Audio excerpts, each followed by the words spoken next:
We all know that according to halakha, Tisha BaAv is a day of tears, a day of crying, a day of begging Hashem to bring the Beit HaMikdash back.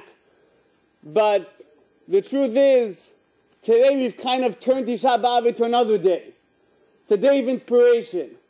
Who over here could tell me they actually broke even one tear today? We have one guy raising his hand out of a few hundred people over here, M'Rav Rabotai. We've turned a day of tears and begging into a day of inspiration, chizuk. There's nothing wrong with that, but we're obviously missing the point of the day. No one over here is actually, feeling, we're having a hard time, we're fasting, it's a little difficult. But how many of us actually sat down and we feel like something's missing in our lives? I'll be honest with you, I myself had a hard time. So obviously with all the inspiration, with all the hundreds of people that came through the doors of here, something is still missing. And we have to keep one very simple thing in mind, M'Rav Rabotai, ladies and gentlemen. Listen very carefully. The Chachamim tell us that the purpose of the fast is that we become different people. If you're the same person that you were before the fast, after the fast, then I wouldn't say you fasted for no reason, but you basically missed the boat.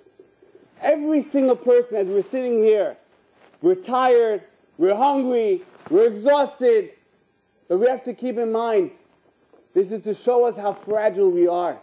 Look how weak we are. We haven't eaten for 15, 20 hours and we're breaking down.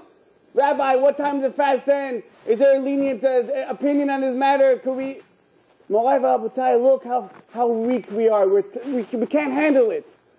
And this is really to wake us up and recognize that life is not forever. Life isn't just for pleasures. We have a purpose in life. Yes, you could enjoy life. There's a lot of pleasures within the boundaries of halakha. It's amazing. But we got to make sure it's always within the boundaries of halakha. Every decision we make, ladies and gentlemen, has to be within the boundaries of halakha. So many of us are growing. We're getting closer to Hashem. But we're not so familiar what the boundaries of halakha is. We think we wear kippah, we wear tzitzit, we come to shul, we say tehillim, that's enough. There's so much that we're missing.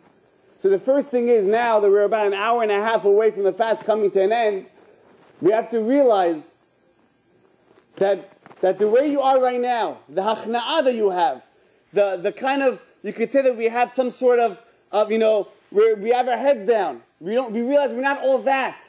No one over here feels all strong. Oh, you get a phone call, yeah, hello, what's going on? Can we speak a little later on today? Right, after the fast? What happened? He's such a tough guy. Right? But not eating for 20, 25 hours makes us, weak. And if that makes us weak, what does that show? That shows that we're human beings. No one should think he's greater than the other. No one should be speaking Lashon Hara about others. Because unfortunately, all year round, besides on fast days, many of us feel, life is forever, I'm good, right? But the fast day is here to tell us, you know what, we're all equal. Everyone's the same. There's no reason for us to be haughty, no reason for us to downplay other people and make them feel bad. We have to work on ahavat chinam, M'Rav Rabotai. We have to love each other, help each other out. You know someone that's in need, help them out. Someone needs a shidduch. Don't just be satisfied you're married. Try to make shidduchim for others. Right? People need help financially, give them advice, help them find a job. Right? That's the purpose of Tisha BaAv. If you are the same person before and after Tisha BaAv, I'm telling you, it was almost a waste, chas v'shalom. We have to become more united. We have to become more for each other, ladies and gentlemen. And that really is a message all the rabbis today tried to be getting across to everyone. And I want to just share one last point with you. As we're about to start Mincha, you should realize, in life, we all have desires. Every single person has a desire, right, to go to the wrong places, see the wrong places, say the wrong things, right? That's how we were created. We all have Yetzer Hara. Barati Yetzer Hara. God created Yetzer Hara for every single person. But you have to realize, how is it that one person succeeds in being the Yetzer Hara, and he's fulfilling his life's purpose, and the other is not? What's the difference between the two of them?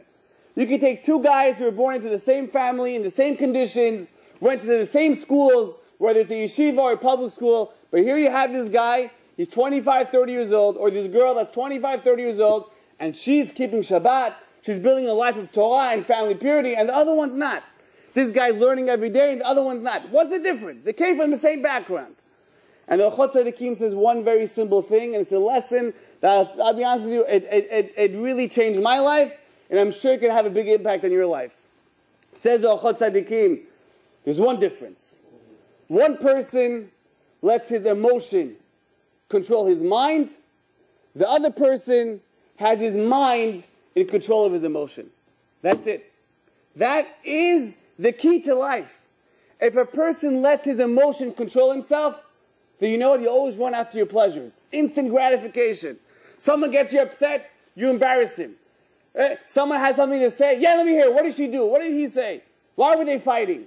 Right? In other words, instant gratification. We always run after what we desire. We don't think. We let our emotions control our minds. But if we start thinking twice before we do something, you'll see you'll be much more successful in life. Not just in Torah, in everything in life. Ladies and gentlemen, if we think, if our mind is in control of our emotion, that's the key to success. Today's generation, it's pure emotion over mind. And that's why so many people are failing in life. And we have to come out of Tisha BaAv, as we're sitting here, mamash, at the heat of the moment, we're all hungry, we're mamash falling apart. You have to accept upon yourselves, I will start being a better Jew by what? By controlling my mind. You got to start controlling your mind, letting it be in control of your body. Right? When your friends say, yo, let's go over here.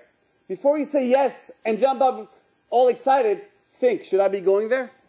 If not, say, hey, I'm not interested.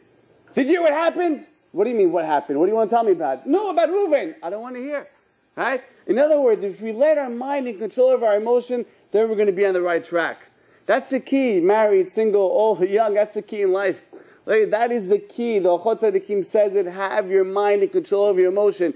Because at the end of the day, all the mistakes that we do in life, all the fights that a couple has, all the fights that friends have, it's all based on us letting our emotions overtake us. You know how many people in the community have family problems? Brothers not talking to each other, a father and a child, a husband and a wife. People are separating back and forth, families torn apart. You know why? I'm going to teach him a lesson. Oh, after he did that to me, I'll show him. He didn't send me an invitation to the wedding. He didn't do this. He didn't do that. And what do? We let our emotions overcome us. And we make all these decisions. We make a huge machloket. And this is the key. And every single person has to accept upon himself. Right now, at the heat of the moment, tell yourself, I'm going to work on myself. Starting today, I'm going to start learning more musar. You have these books. Ochot Tzadikim, Misad Yesharim, learn these books for boys and girls. You have it in English. You have translations in English. Take advantage of it. For every single guy here, we have a learning program every night of the week. Right? Every night of the week we have a program here from Sunday through Thursday. Classes in English, Hebrew, Russian. Right? There's no reason why you shouldn't be coming in a few times a week. From 8:30 to 10 p.m. You finish work late, you can come for the last 30 minutes. Right? You're tired, come for the first 15 minutes. Come here and there. But every person should be learning Torah. There's no excuses. The girls, you have Lighthouse on Main Street. There's no reason why you shouldn't be out there. But the point is, we have so much inspiration out there. And we've turned Tisha BaAv into day of inspiration. Let's live with that inspiration. Because the Yetzer Hara, you know what he does to us? The second we finish today's fast, we go home, we eat. Many times we're back to where we were. We're back to square one. You know why? Because you didn't think. At the moment of the fast, while you're hungry, you didn't think of becoming a better person.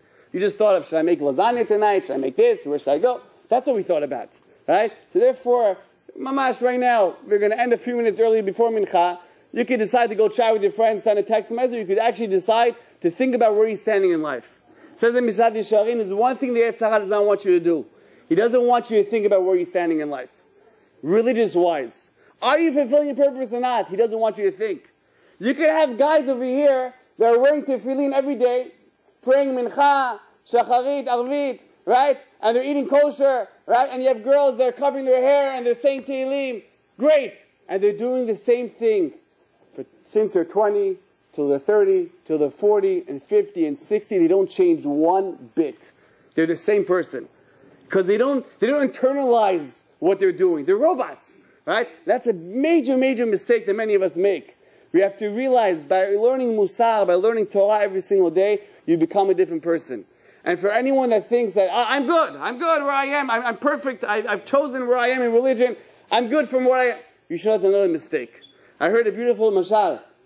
You know, there's escalators in the malls. You ever see those guys that try to run up the escalator? Right? There's one. You're nodding your head while you do this. Right? But there's one key thing to going up the escalator. What's the key thing, Moai V'Rabotai? Very simple. You got to go at a faster pace than the escalator. If I start running up and then I stop to catch my breath, the escalator won't stop for me. It keeps going down. Right? Or if I go up casually, it's going to take me down. I got to be at a faster pace than the escalator in order for me to get up. You should know today's society, right, is an escalator taking you away from Judaism, taking you away from religion. The whole street, it's full of immorality. There's nothing godly about it. It's do what you want, how you want, just don't be caught. That's the mentality out there right now, right? And if you think that you're good and you're enough of a religious Jew, you should know if you stop, the escalator won't be stopping with you, right? It keeps dragging you down. So unless a person keeps thriving, striving to go further up, closer to Hashem, and learning more Torah, I guarantee you'll keep going down. You may not realize it. Because when you close your eyes on the escalator, you may not feel it's moving down, but it's moving down. Right? And there's people that wear tefillin, and they wear kippah, and they wear tzitzit, and they cover their hairs, and they say tehillim, but they don't realize they're not even close to their potential. We don't even realize it. So again, this is the message we have to take home tonight. And it should be really taking us all the way through Rosh Hashanah, Yom Kippur, and up to the next year. Right? We have to be in control of our minds. Our mind has to be Rosh Hashanah. You have to always think before you do anything, before you say anything. Right? That is the key to life. You do this, and if everyone takes it upon themselves to treat each other a little nicer. People think, oh, we're married, it's okay, I can talk to her like that. I can talk to them like that. You know, Chas v'shalom, a person will be notenet adin, you'll pass judgment for the way you treat your wife, the way you treat your husband. Every single thing has to be calculated in life. And B'ezrat Hashem, if a person does this, you'll see that by next year, we won't be in this Mikdash, we'll all be zachet to be in a Bet HaMikdash in Yerushalayim HaBenuyah. Amen. Ken Yiratzon.